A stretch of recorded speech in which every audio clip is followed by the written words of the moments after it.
Galera do Mundo das Lutas, hoje vamos trocar uma ideia com o Diego Lima, para a gente falar, claro, principalmente do resultado do final de semana, da vitória de Ian Gary, representando a Shootbox, Diego Lima, contra Carlos Prates no UFC Fight Night de Kansas City. Então, Diego, em primeiro lugar, muitíssimo obrigado por nos atender. Já chegou no Brasil, já foi, puxou treino, já está dando entrevista. Muito obrigado, cara. Pô, eu que agradeço pelo convite. Chegamos hoje de manhã, às 7h30 da manhã, aí foi só deixar a mala em casa mesmo e já veio pro treino das 11 horas da manhã. Que graças a Deus, né, muita luta, muito compromisso, então a gente não pode parar. Ô, Diego, eu acho muito legal você sempre depois das lutas, vitória ou derrota, você sempre faz um textão maneiro lá no teu Instagram, meio que pra, como é que eu posso dizer? Meio que pra expressar, né, os sentimentos da semana da luta, a realização ou não. Queria que você falasse disso, você já fez o texto pós Ian Gary, mas qual que é a reflexão que você faz verbalmente, agora em vídeo aqui na entrevista no canal Encarada, do que foi a semana para você, do que foi esse resultado, como é que foi, como é que você compacta todas essas emoções? Cara, na verdade, são muitas emoções, né, cara? Eu acho que, assim, é o que eu sempre falo para todo mundo diariamente, falei hoje, falo todos os dias aqui para a equipe. O MMA é uma profissão nova. É o esporte mais cresce no mundo, mas está longe de ser o maior. Então, assim, a gente ainda está aprendendo a lidar com ele. E, na minha opinião, é o mais difícil, cara. Porque os atletas são expostos ao seu 100% todo santo dia. Eles vão ter que aprender a conviver com frustração, eles vão ter que aprender a conviver com lesão, com coisas boas, com coisas ruins, a chorar, a sorrir. Você imagina um esporte, cara, onde para você realizar o seu sonho, você tem que tirar o sonho de outra pessoa. Você entendeu? Você pode ser bom, você pode ser o cara mais bonzinho do mundo, mas para você conquistar o seu sonho, você tem que literalmente tirar o sonho de outro. Para você conquistar o seu sonho, você tem que literalmente entrar para lutar com a visão de tentar nocautear ou finalizar aquela pessoa. Talvez, sei lá, numa estratégia garimpal de, puta, abrir um pouco o supercílio, bate lá para abrir mais, para parar a luta, sabe? Tipo, é uma coisa muito louca, cara. Então, assim, eu acho que independente do resultado, eu sempre parabenizo meus atletas. Sempre no final do treino de segunda-feira eu peço uma salva de palmas, independente do resultado, E eu aqui, pessoalmente, eu gosto muito mais de conversar com os atletas, de me aprofundar mais com eles depois de um revés. Porque numa vitória todo mundo te abraça, todo mundo te ama. No revés, infelizmente, é muita coisa ruim que acontece, é muita coisa feia que criticam. Então, entendeu? Então, assim, eu sempre gosto de falar bastante depois dos resultados, e eu costumo falar até, principalmente até quem treina comigo sabe, eu falo muito mais até com os atletas próximos a mim sobre, depois até de um revés, cara. Ô, Diego, queria que você explicasse também o contexto da luta, né? O Ian Gary foi chamado de última hora, e eu confesso que quando veio o anúncio eu tinha entendido que o Ian Gary tava fora, né? E eu pensei, pô, talvez ele não tenha nem tempo de vir para o Brasil treinar, fazer o camp. E eu até tentei descobrir, né, se você estaria ou não no corner, mas obviamente você esteve no corner dele, participou. Como é que foi esse contexto e como é que foi para você esse chamado em cima da hora, a comunicação com o Gary para pegar essa luta e você encontrar com ele ainda a tempo de trabalhar, de traçar estratégia e tudo mais? Cara, na verdade, assim, ele veio pra cá sem luta marcada já esse ano, ficou aqui com a gente. Então a gente tava treinando pra caramba, só que sem objetivo, né? Teoricamente, que eu digo uma luta marcada, né? Sem um nome e uma data. Então ele ficou pra cá sem compromisso, só para os treinos mesmo, que eu acho muito legal, acho que flui muito mais, né? Ele tá querendo muito poder morar aqui, né? Então cada dia que passa ele fica mais tempo aqui, mais tempo aqui. Então a gente treinou bastante, cara, treinou pra caramba. Aí eu fui pra Inglaterra, né, para a luta do Lipe, aí ele foi para a Inglaterra, e aí de lá eu fui para a Espanha na luta do Gustavo, aí ele foi para a Espanha e já ficou com a gente. Então ele ficou lá com a gente na Espanha, e aí, logo após isso, cara, eu tinha mais 2 semanas fora. Eu tinha mais 2 lutas, né, que era o Daniel e o Marco Túlio. Então, e aí foi quando aconteceu todas essas coisas. Puta, marcou a luta, fechou a luta. E aí, na hora, cara, eu falei, puta, uma luta muito em cima, uma luta importante, né, cara? Uma luta com um grande atleta. Então, eu falei, cara, uma luta dura. Era legal ter um tempo maior de treinamento, era legal você poder ter um tempo maior de estudo, né? Só que é um cara que ele gosta muito de lutar. Tipo, a primeira coisa que ele falou pra mim, cara, ele já olhou pra mim e falou, Lima, vambora. Tipo, eu vou vencer, sabe? É vitória. Então, a primeira coisa que ele falou, assim, ele nem cogitou em não lutar. Então, o que eu acho muito legal, esse cara é um cara que ele sempre quer ir pra luta, sempre pega luta. E aí eu falei pra ele, eu ainda vou ficar aqui nos Estados Unidos, eu até tenho a luta do Marco Túlio. Eu falei, então, cara, vamos se encontrar direto nos Estados Unidos.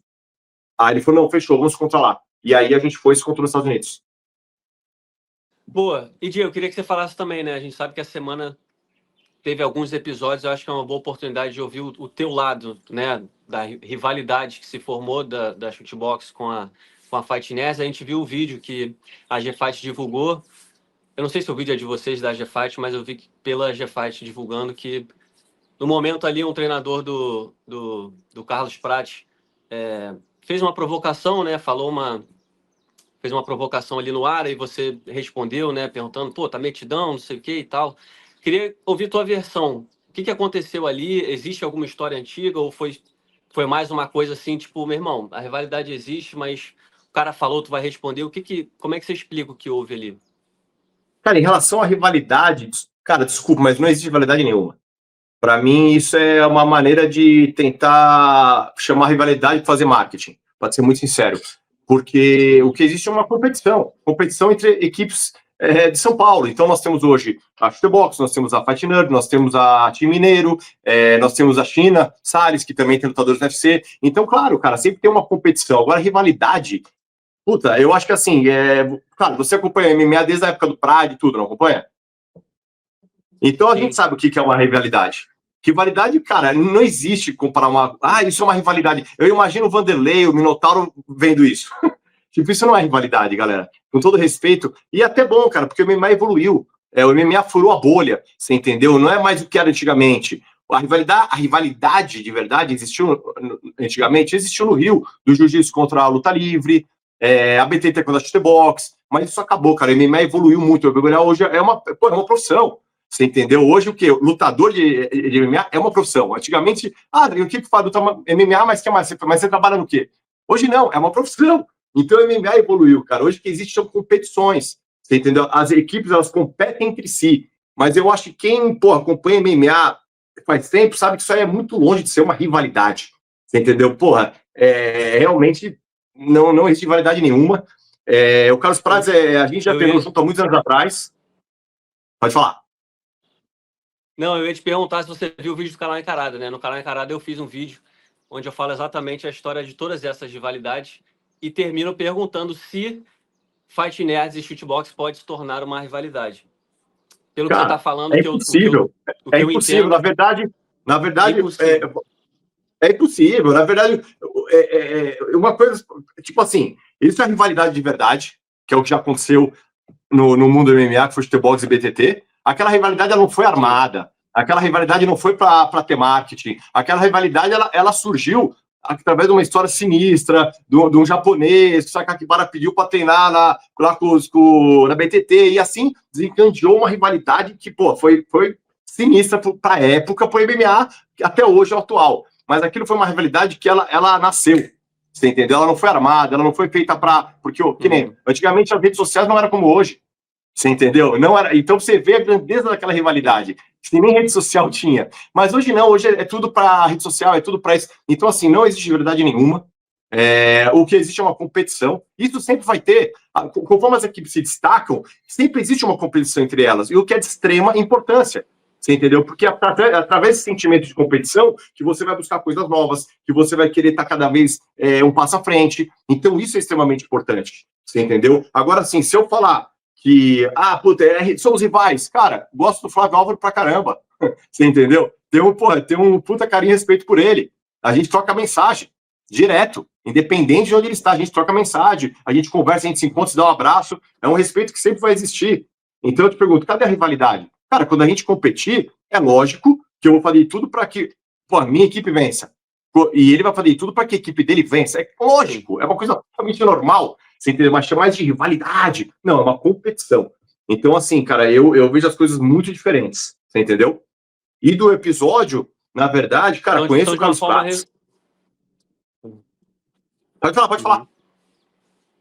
Não, pode falar. Não, que eu ia só para resumir, para entender, rivalidade, então, para você é quando existe algo pessoal. Fora isso, é concorrência do que a gente está falando. É isso que você quer dizer?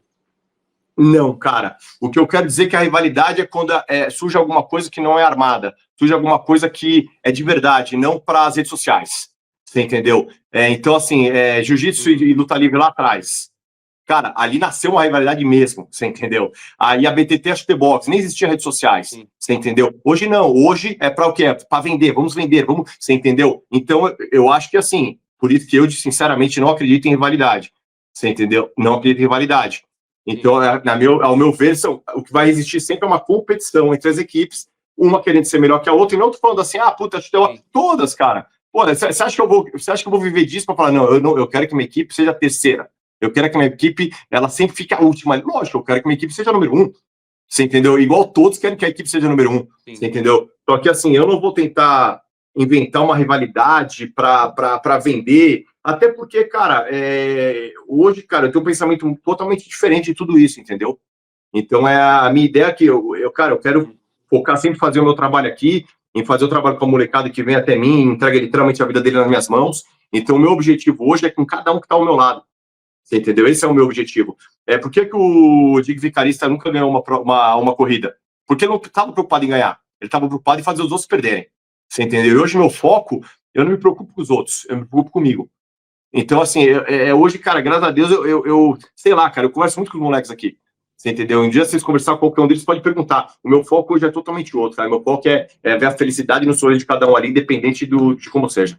Não se esqueça de usar o código ENCARADA na hora de fazer o seu cadastro para apostar nas principais lutas do UFC e ainda apoiar o trabalho do canal Encarada. A Stake é a casa de apostas oficial do UFC e também do nosso canal. Use o QR Code que está na tela ou o link na descrição e faça sua aposta agora. Lembrando que o site é proibido para menores de 18 anos, jogue com responsabilidade.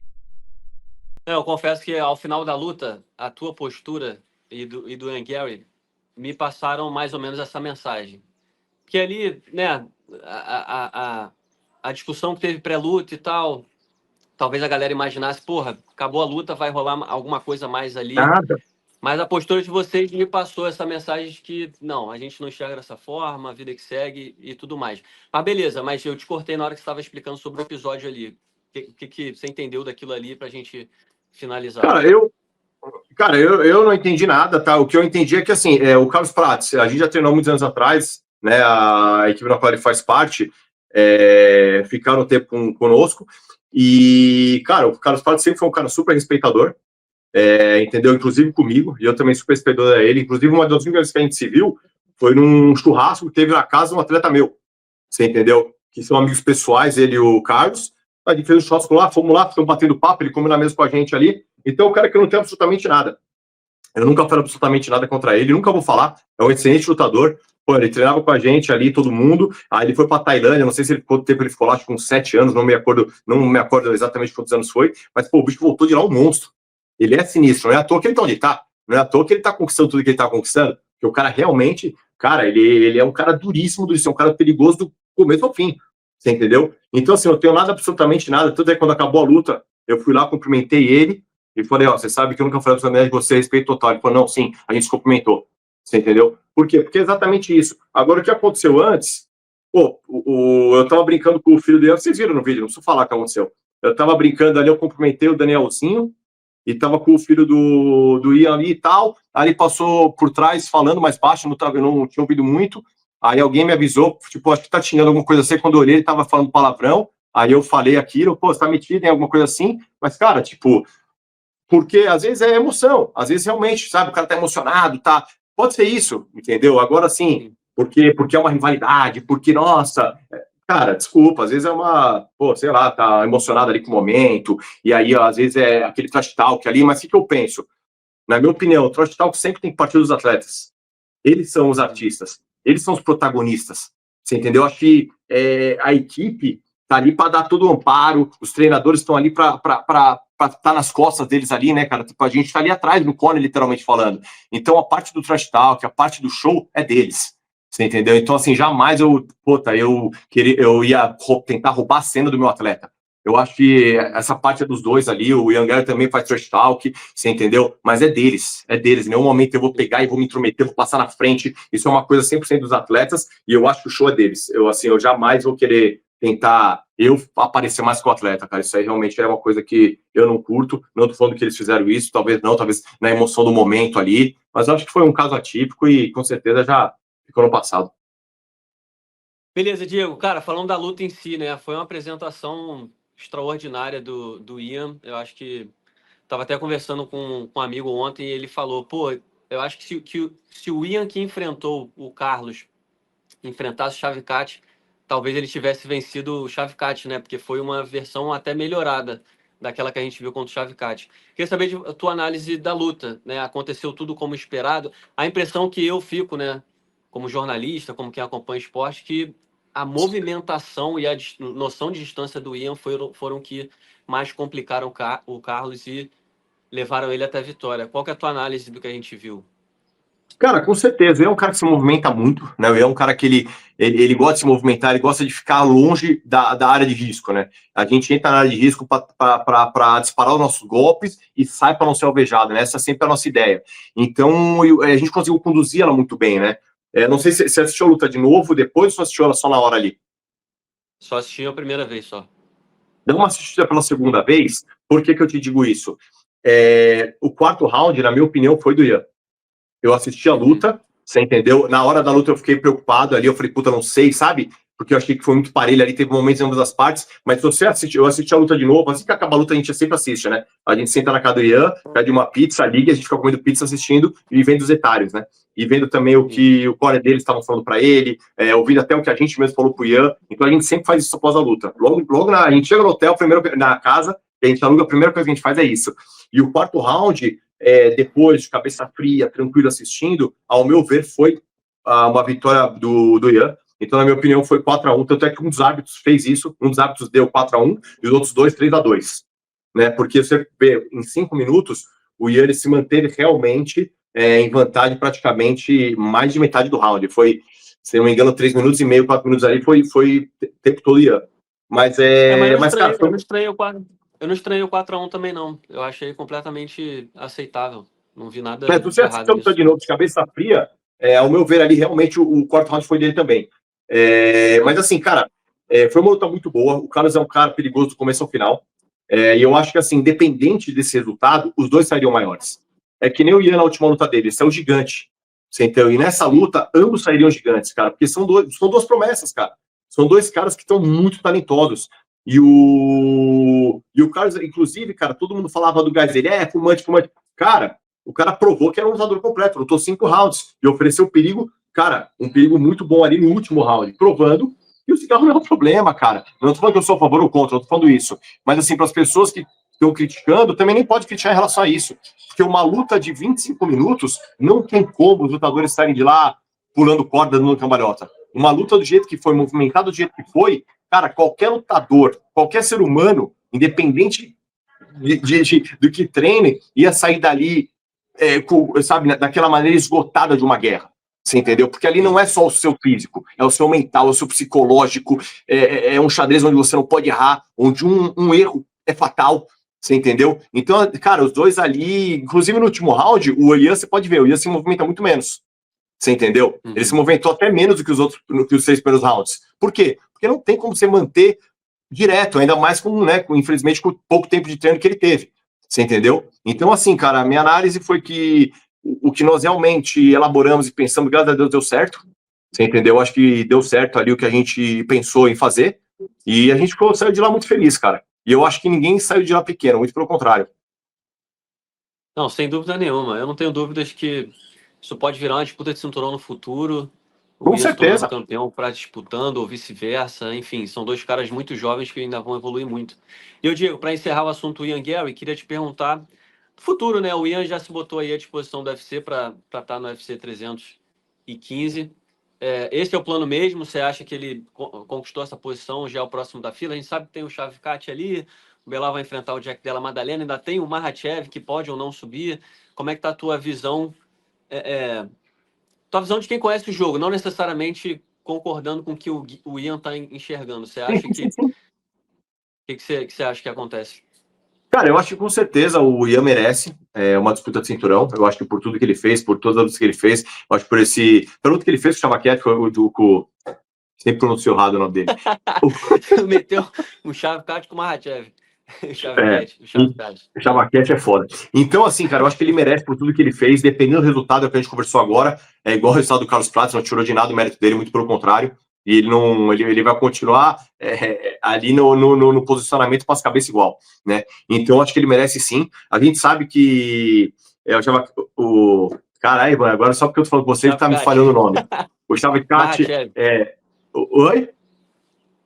O Chavicati, a gente sabe que ele tá machucado, então não sei quanto tempo ele vai demorar. Talvez ele volte só no final do ano, tá? Mas a gente sabe que tem um Makachev aí querendo subir e jamais ele subiria do nada sem uma promessa de cinturão, pelo menos minha visão seria essa. Eu acho que ninguém larga um cinturão de uma categoria para se aventurar lá de cima ser uma certeza de cinturão. Então a gente sabe que tem algumas pedras no meio do caminho. Só que a gente sabe que o Ian é o próximo da fila, ou se der tudo errado, talvez uma a mais. Você entendeu? Mas eu acredito muito que o Ian é o próximo da fila, tanto é que ele já é o reserva dessa luta. Acredito que é difícil o Bilal e o Madalena, um dos dois, se machucarem. São dois lutadores ali que com certeza estão treinando muito consciente para que não dê nada de errado, né? A do Bilal já caiu ali o Madalena é a oportunidade da vida dele, então eu tenho certeza que essa luta vai acontecer. Quer dizer, certeza a gente nunca tem, né? Mas tenho muita crença que essa luta vai acontecer, mas se não aconteceu, o Ian, pô, já é bom que ele já tá no ritmo, já tá treinado, não tem nenhuma lesão séria, só coisinhas de luta mesmo. Então agora é descansar aí 3, 4 dias, zerar ali as contusõezinhas de uma guerra e já voltar a treinar, já voltar a fazer as coisas para estar pronto no 315, caso algo aconteça, que eu não acredito que aconteça. E aí ver quem vai vencer, porque eu acho que até a subida do Makhachev depende muito dessa luta. Uhum. Agora, Diego, para a gente finalizar, queria te perguntar do Charles e do Matuto, né? Primeiro do Charles, porra, eu fico imaginando, né? O Charles e você, meu irmão, deve ser chato pra caralho a gente perguntando, e aí, qual vai ser? Porque no final das contas eu sei que se resume à movimentação do UFC, ao resultado de algumas lutas, mas qual que é a tua percepção do que está acontecendo, né? Porque vamos ser honestos também, o Topuria está subindo de categoria, seja porque falou do Charles ou porque falou do Makhachev, ele vem como campeão dos penas, então já consegue algum tipo de holofote para ele. E na semana passada teve um veículo que noticiou que ele subiria, que ele enfrentaria ou o Charles ou o Makhachev. O que você consegue tirar de palpável de toda essa resenha? Você acha que o Topuria se tornou em algum momento uma real possibilidade para caso o Islam suba e aí o Charles disputa o título interino? Você acha que ele talvez esteja só querendo tomar território na mídia, né, para o nome dele ficar forte, ele ter algum tipo de poder de barganha? O que você consegue tirar do futuro do Charles para a gente ter expectativa? Infelizmente, eu vejo, tá, que o futuro do Charles hoje está muito nas mãos do Makhachev, porque ele é o dono do cinturão hoje, você entendeu? Então, depende muito dele desenrolar da carruagem. Por exemplo, o Topuria. Agora, uma visão como empresário, por exemplo. Pô, se eu tenho um campeão, você entendeu? Que tá, porra, tá dando o que fala, tá ganhando bem na categoria, que tá com uma audiência muito boa. Eu não pegaria um atleta meu com esses requisitos e do nada subiria para lutar contra qualquer um. Você entendeu? Eu subiria já com uma ideia ou com uma negociação em mente. Eu não abriria a mão do cinturão para me aventurar numa situação. Vamos fazer 2, 3 lutas para ver se a gente. Eu jamais faria isso. Então, eu acredito que o Topuria já deve ter subido de categoria com alguma coisa em mente. E como o Makhachev muitas vezes está cogitando em subir, não subir, subir, não subir, talvez toda a categoria esteja na dependência do Makhachev. Porque se ele sobe, acontece uma coisa. Se ele não sobe, acontece outra. Então, na verdade, o Charles hoje a gente tá, não só o Charles, o Topuria também, eu acho que todo mundo tá na dependência do Makhachev. Então, infelizmente, a gente tá de mãos atadas. O que o Charles quer é o cinturão, o que eu quero é o cinturão. Entendeu? Isso muitas vezes o pessoal que assiste não entende. Fala, porque não sei o quê? Porque... Você entendeu? Que nem falava direto, o jacaré, que pô, já deve ter um péssimo empresário, não luta pelo cinturão. Se fosse tão fácil assim, galera, todo mundo estaria lutando pelo cinturão. Você entendeu? O próprio Kai tá vindo aí de 7 vitórias, né?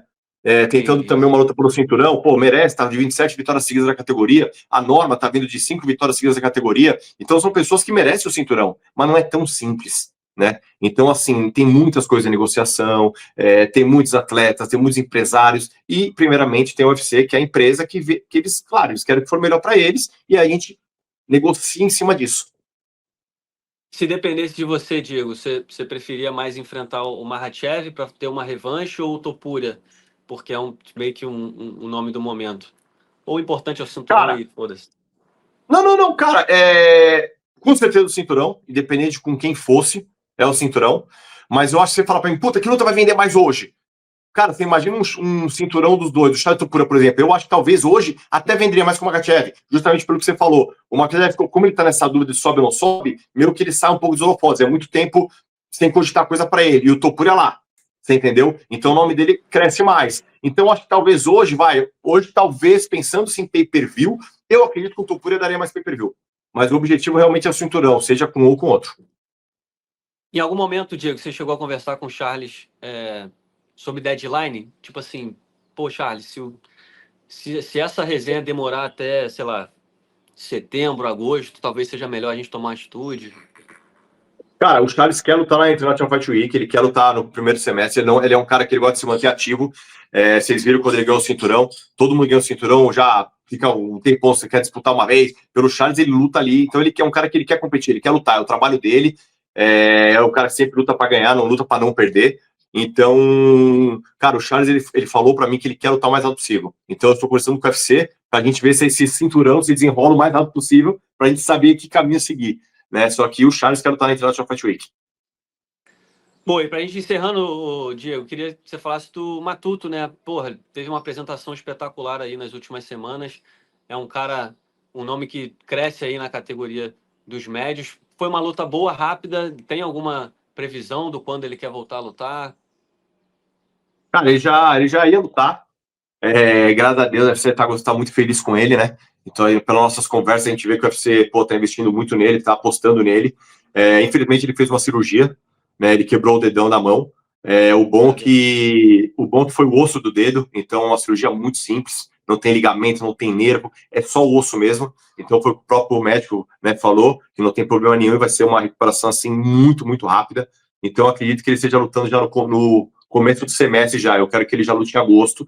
Só que assim, o Arthur é um cara, pô, é um nocauteador. Você viu que pro peso dele, 84 quilos, fazer o que ele fez é uma coisa muito atípica, né? Ele deu um golpe a cada 4 segundos. Se eu não me engano, acho que ele até bateu o recorde, ou tá junto com alguém dos recordes lá, de mais golpes deferidos por minuto. Então, assim, cara, ele é um cara que o peso dele é muito difícil você ver isso, né?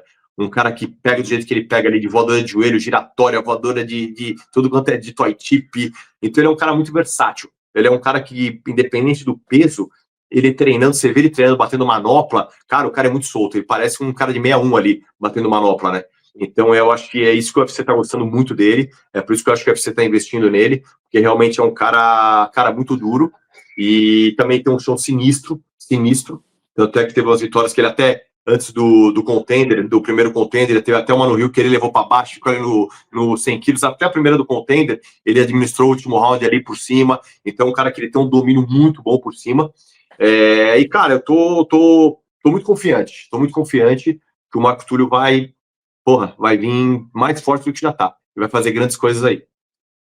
E, Diego, antes que eu me esqueça, por fim, como a gente resolve o problema da Norma, que, pelo amor de Deus, essa mulher precisa bater em alguém e não consegue luta, cara? É o que a gente fala, é o que a gente estava pensando um tempo atrás, né? Muitas vezes não é questão, eu não sou empresário dela, tá? Mas não é questão de empresário, não é questão de. Muitas coisas que tem em volta de uma luta. Ela, na minha opinião, ela já tinha que ser até a reserva, que não vai ser do Bilal. Ela tinha que ser essa reserva. Por quê? Porque ela tá ali, cara. Olha a última luta que ela fez. Cara, ela catou minas duríssimas, entendeu? Mas infelizmente a categoria ali, o funil que a gente chama, o funil tá todo. Já tá todo comprometido. Você entendeu? Agora, com a volta da Amanda, piorou o funil ainda. Você entendeu? Então, realmente, a situação fica um pouco difícil. Né? A gente vai ter que acabar fazendo aí uma luta para não ficar parada, porque ela precisa lutar, ela precisa trabalhar. Então, a gente, às vezes, tem que fazer uma luta justamente para ficar esperando o funil. Então, a Nova está, infelizmente, nesse impasse aí. Bom, e Diego, para fechar, deixa uma mensagem para o público brasileiro. Meus parabéns aí pelo resultado do Ian Gary e pelas próximas batalhas que virão também, pelo seu trabalho sempre. Deixa uma mensagem aí para a galera, o que eles podem esperar da Shootbox Diego Lima. Pô, galera, eu queria agradecer a torcida de todos. Sempre falar o que muitos lutadores estão falando ultimamente. Não torçam só num resultado positivo, não torçam só pelo campeão. Valorize o atleta independente do resultado, porque eu acho que ninguém tem noção que o atleta passa para chegar onde ele chegou, e ninguém tem noção que quando tem um revés, é aí que o atleta precisa realmente de uma energia positiva, do incentivo. Então, cara, torçam de verdade e saibam que antes de ser um lutador ali, antes de ser uma equipe, tem um ser humano, movido a sonhos, a desilusões. Então, eu acho que toda energia positiva é sempre muito importante. E o brasileiro é isso, cara. O brasileiro é emoção, é coração. Então, só para Deus abençoar todo mundo aí, nos abençoar todas as equipes, independente de ser delas quem seja. E obrigado pelo bate-papo e conta com a gente sempre.